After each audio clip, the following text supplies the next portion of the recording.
बिस्मिल्लाहिर्रहमानिर्रहीम, अस्सलाम वालेकुम। हकीकत टीवी साइंस एंड हेल्थ में खुश आमदीद। फाइनली भांडा फूट चुका है और अब जो स्टेज सजने जा रहा है, जो जंग छिड़ने जा रही है, उसमें गालिबन इस दफ़ा जो इसराइल का नुकसान होगा वो शायद लोगों को अंदाज़ा नहीं होगा कि किस लेवल का ईरान नुकसान करने जा रहा है। ईरान वो मुल्क नहीं है कि जिसने चुप करके बैठना है। जब तक आयतुल्लाह अली खामनाई जिंदा है, ये भी याद रहे, तब तक बात के बाद क्या होगा ये किसी को नहीं पता।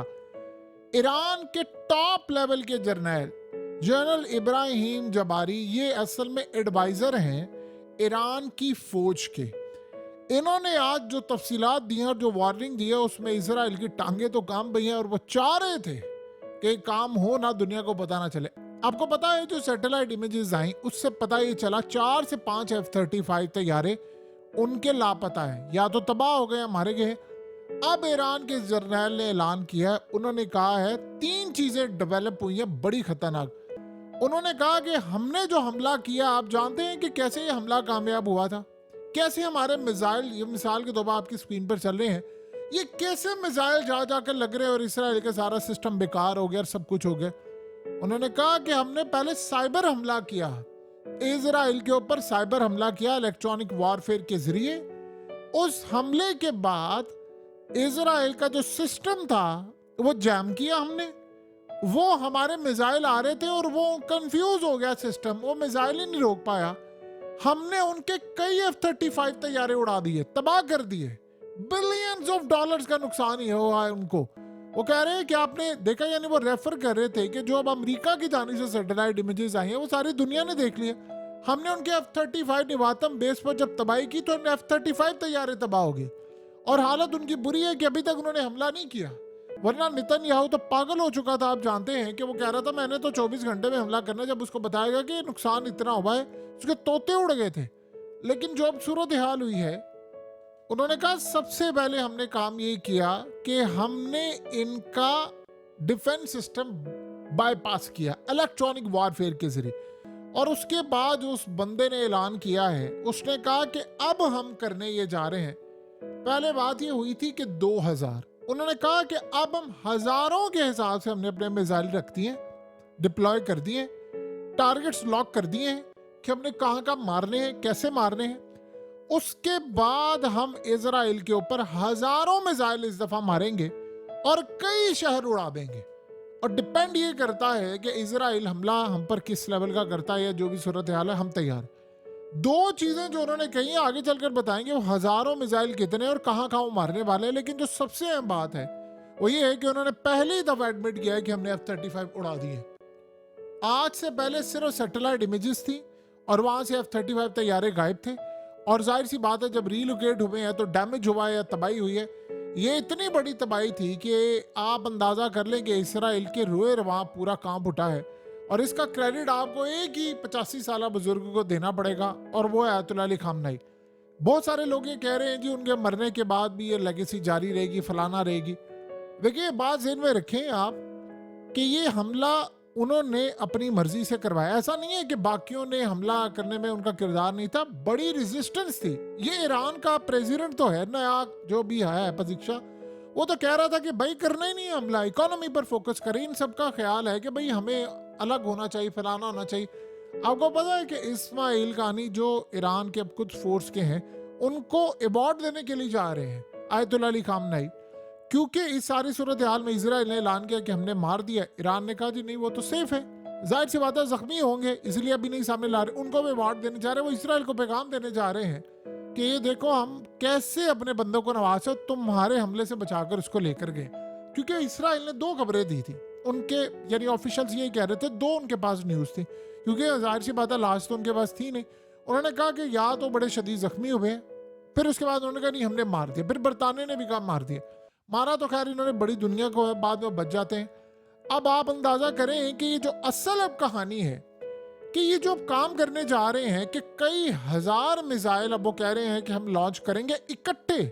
अब आपको पता है कि इसमें ये करेंगे क्या, ये पहले इजराइल का डिफेंस सिस्टम सारे का सारा जैम करेंगे, जैसे उन्होंने पहले किया इजराइल के पास। वो कह रहे हैं कि अमेरिका और इसराइल के तोते उड़ गए हैं, इसीलिए तो अमेरिका बार बार इजराइल को कह रहा है कि तुम हमला ना करना, क्योंकि देखिए सबसे बड़ी बात यह है कि अगर अमेरिका इस हमले में आएगा तो फिर अमेरिका के एयरक्राफ्ट कैरियर भी जाएंगे। एक एयरक्राफ्ट कैरियर 18 से 25 अरब डॉलर के दरमियान है और डिपेंड करता है 15 से 18 अरब डॉलर वाला भी पता नहीं कितने साल जाकर बनता है, और उसमें कितने तैयारे F-35 और क्या कुछ होगा, बॉम्बर्स हैं, क्या कुछ है, किसी को नहीं पता। लिहाजा इस सूरत हाल में आप ये समझ लें कि बॉम्बर्स इनके जहां पर भी जिस रनवे पर होंगे, जिस जगह पर होंगे, उसको भी इन्होंने उड़ाना है। F-35 हो वो चाहे एयरक्राफ्ट कैरियर से उड़े, उसको भी उड़ाना है।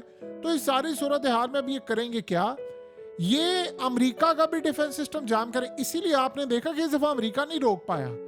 देखिए लगे तो हुए थे सबके डिफेंस सिस्टम, कोई भी नहीं रोक पाया। तो अमेरिका का डिफेंस सिस्टम भी जाम करेंगे। ये करेंगे क्या कि ये वेव्स होंगी कई, मिसाल के तौर पर 3 से 4 वेव्स हो सकती हैं, या 5 वेव्स हो सकती हैं, या 8-10 भी हो सकती हैं। हो सकता है हर वेव में कोई 500, 400, 300 मिसाइल मारे। तो डिपेंड करता है इस सारी सूरत हाल में कि मिसाल के तौर पर डिफरेंट लोकेशन से ये मारे।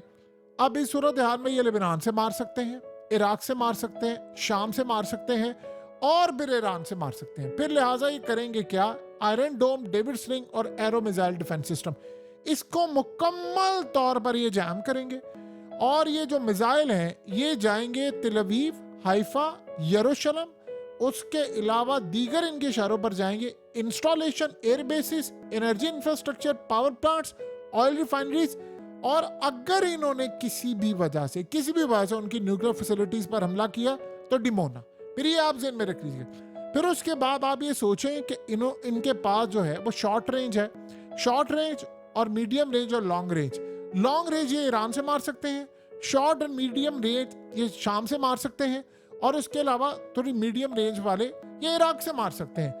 और ये सीधा इजराइल टारगेट करेंगे जाके, जैसे शहाब 3, क्याम, जुल्फकार, और इसी तरह इजराइल के कई शहरों को निशाना बनाएंगे। अब होगा क्या कि जब ये सारे का सारा जैम हो जाएगा तो बाकी इनको एक चीज का पता चल गया है कि F-35 कैसे उड़ाने हैं, क्योंकि F-35 ने हिस्सा लेना है। तो डायरेक्टली ये पूरी कोशिश करेंगे कि कम अज कम हम कोई 50 से 60, 70 मिसाइल या उससे भी ज्यादा, अब इनको पता चल गया है कैसे मारना है, F-35 को तबाह कर देंगे। और ये प्लान ये करेंगे कि असल मेन टारगेट इनका ये होगा इजराइल की बेसिस, जो एयर बेसिस हैं, ताकि इजराइल के जहाज दोबारा हमला ना कर सके। अब इसमें करेंगे क्या, ये साइबर वारफेयर का जो सिस्टम होगा, इससे इलेक्ट्रॉनिक वारफेयर को इस्तेमाल करते हुए ये सबसे पहले काम ये करेंगे कि इजराइल का जो सारे डिफेंस सिस्टम उसको करेंगे जैम। इनके रेडार्स को जैम करेंगे, और इनका कम्युनिकेशन, आपस में जो राब्ता होता है कि जी फलाना मिसाइल आ रहा है, ये इसको भी जैम करेंगे। और सबसे बढ़कर आपको पता है कि जो एक काम खतरनाक ये करने जा रहे हैं, फॉल्स इंफॉर्मेशन फीड करेंगे। मिसाल के तौर पर लेट्स से नॉर्थ से कोई चीज आ रही है, तो ये असल में सिग्नल भेजेंगे इनके डिफेंस सिस्टम को कि साउथ से चीज आ रही है, तो सारे का सारा रुख उधर हो जाएगा और फॉल्स डिटेक्शन होगी। यानी उनका सिस्टम ये बताएगा कि यहां से मिसाइल आ रहे, सबका रुख एक जगह कर देंगे, गलत जगह पर, इनके अपने शहरों पर, और सीधा जाकर वो हिट करेगा मेन टारगेट के ऊपर। ये असल में इसको कहते हैं मिस फायरिंग, इंटरसेप्ट, यानी जो करना। अब इस्राएल के डिफेंस सिस्टम की जो वीकनेस है वो इनको पता चल गई है। इन्होंने जब पहली दफा हमला किया था तो इन्होंने बताया था, लेकिन जो दूसरा हमला किया है वो क्लियरली इनके यानी रेडार सिस्टम, रेडार स्टेशंस और ये तमाम चीजों पर था। यानी बड़ा, इसके बाद तो एक बात ध्यान में रखिएगा, अब वो कह रहे हैं कि जो कॉन्सिक्वेंसेस होंगे उसका अंदाजा भी नहीं कर सकते। यानी इजराइल ने इस दफा जो हमला करना है वो प्लान क्या कर रहे हैं, एयर स्ट्राइक करना है, बैलिस्टिक मिसाइल, वो भी साइबर ऑपरेशन करना चाह रहे हैं, लेकिन बदले में इस दफा उनको पता है कि मामला क्या है। देखिए दूसरी बात ये है, इन्होंने प्लान किया है कि इजराइल में क्यास मचाने का। उधर से हिजबुल्ला, हमास, इराक और शाम, ये भी वो फ्रंट खोल देंगे कि सारे मिलकर लड़े। और अमेरिका अगर इस सारी सूरत हाल में है तो आप उसका अंदाजा नहीं लगा सकते। अब असल में इनका एक और भी प्लान होगा। देखिए अगर तो इस सारी सूरत हाल में मिसाल के तौर पर इन्होंने हमला किया न्यूक्लियर फैसिलिटीज या बाकी कुछ, जिस तरह ये प्लान कर रहे हैं कि हमने ईरान की फौज का हेडक्वार्टर उड़ाना है, जाहिर सी बात है वो कुछ छोटी बात तो नहीं होगी। फिर इस सारे मामले पर जो भी एम्बेसीज हैं वो भी उड़ानी है, दीगर यानी खासतौर पर शाम और दीगर जगहों पर। तो अगर ये काम हुआ और इस हमले के बाद ईरान के इन्होंने आयतुल्लाह अली खामनाई को भी उड़ाना है, अगर ये हमला हो जाता है और लेट से चले मानने कामयाब भी हो जाता है और अगर उसमें आयतुल्लाह बच जाते हैं, तो फिर ईरान याद रहे वो काम कर देगा जो इस रुए ज़मीन पर हमने नहीं देखा, ना हमारी आंखों ने देखा, ना कानों ने सुना होगा। ये इतनी दबाई का बटन दबने वाला है कि फिर उसके बाद बचेगा कोई नहीं। इस वक्त जो सबसे बड़ा मरहला इसराइल के लिए है वो यही है कि इसराइल की तमाम जो चीज़ें हैं वो ईरान के निशाने पर है। आपको पता है कि इस वक्त सबसे ज़्यादा मदद उनकी रूस कर रहा है और रूस इस सारे मामले में आगे है और ये देखने वाला नज़ारा होगा इस दफ़ा कि हालात किस तरफ जा रहे हैं।